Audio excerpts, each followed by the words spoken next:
So the impact of the mayor's broken promises are three things. First of all, we've seen a dramatic increase in youth crime.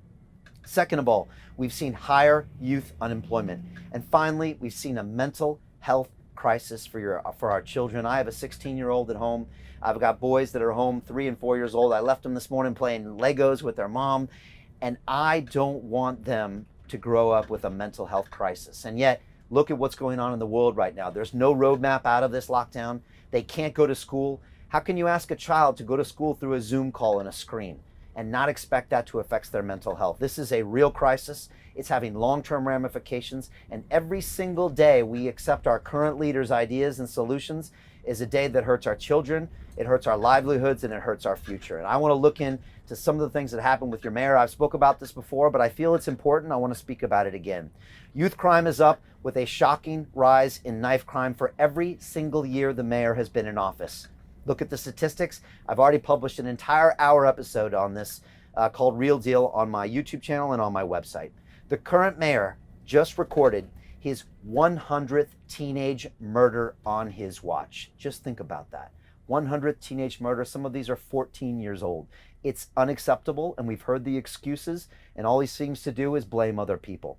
The youth offending rates have increased 10% in London, from just 33% in 2006 to 43% currently. That is double that of England and Wales.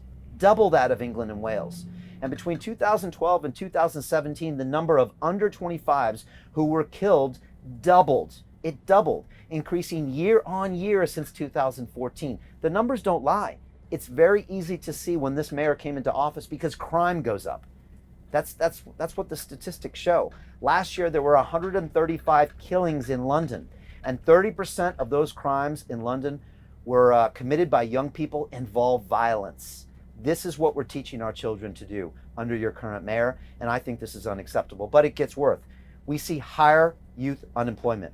In the UK, 602,000 young people were unemployed in the last quarter. That's an increase of 53,000 from the previous quarter and an increase of 101,000 young people from the year before. It's the highest level of youth unemployment in the past 5 years, and unemployment in London is now most prevalent amongst those aged 16 to 24. These are not what we want these kids to be doing at these ages. We can't have them unemployed. It leads to crime, it leads to problems, it leads to mental health issues. It's no longer acceptable. And this comes to my final point. We are in a mental health crisis for our children. This cannot be ignored. And let me tell you some of the statistics. Mental health hospitalization admissions for young children have increased by 68% in 10 years. Just think about that. Mental health hospital admissions up 68% in 10 years. In London, 1 in 10 young people have a diagnosable mental health disorder, 10% of our young people.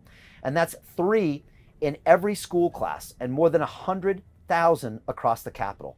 And now between 1 in 12 and 1 in 5 in 15 children and young people deliberately self-harm. Self-harm is something that is always a product of their mental health and the circumstances they're going through. We must address these issues now, but the problem is this. The current mayor of London, he doesn't care about our communities. The current mayor of London doesn't care about our children, and the current mayor of London, in my opinion, never intended to keep those promises back in 2016, and he's not going to keep the promises that he's talking about in 2021. I have a simple question to you. Do you want 3 more years of this? That's what you're going to have to ask yourself on May 6th when you go to the polls, because it's our future and we must take ownership of it right now.